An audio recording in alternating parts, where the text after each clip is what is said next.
Le mouvement des Sans-Fleurs. Comprendre. En 1949, Mao Tse-tung, nouveau dirigeant chinois, proclame la naissance de la République populaire de Chine, régime communiste, basé sur le modèle soviétique. Dès 1950, Mao Tse-tung met en place des réformes de nature agraire ou sociale. Le dirigeant chinois a pour dessein de fonder un État socialiste ainsi qu'une société nouvelle. L'économie est ainsi basée sur l'industrie lourde, comme en URSS à cette époque. Néanmoins, le régime chinois s'inspire pleinement des aspects totalitaires du modèle soviétique. Ainsi, une grande partie de la population du pays est placée sous surveillance par le régime.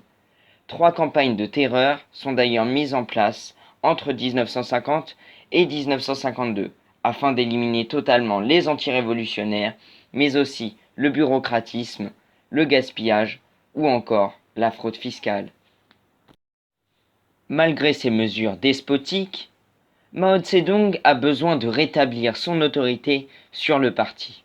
En effet, les méthodes du président sont désavouées en 1956 lors du congrès du Parti communiste, réunion annuelle entre les dignitaires du régime.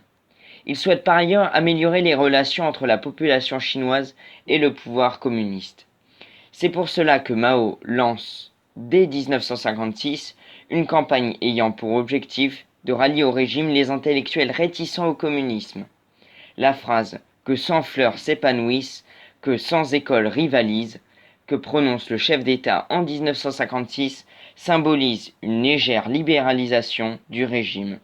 Il encourage ainsi, dès avril 1957, la libre expression des intellectuels chinois dans les milieux artistiques et littéraires notamment. L'objectif de cette mesure est de redonner une relative liberté d'expression à la population pour que cette dernière critique le parti. On parle ici de campagne de rectification. Néanmoins, les critiques dans la sphère culturelle à la base vont s'élargir au plan politique.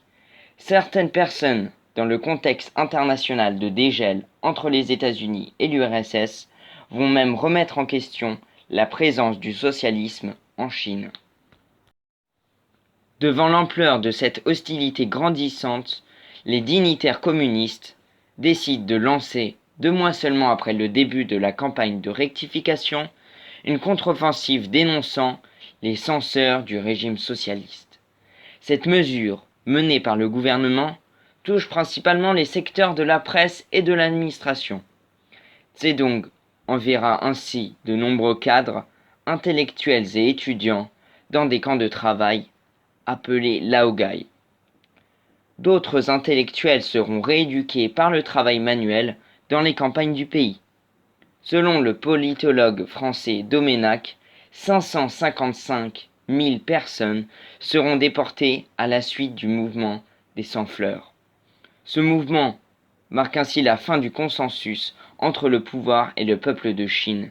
Dès lors, en 1958, le Parti communiste chinois consacre ses efforts au projet de grand bond en avant, projet industriel audacieux qui se terminera lui aussi par un cuisant échec.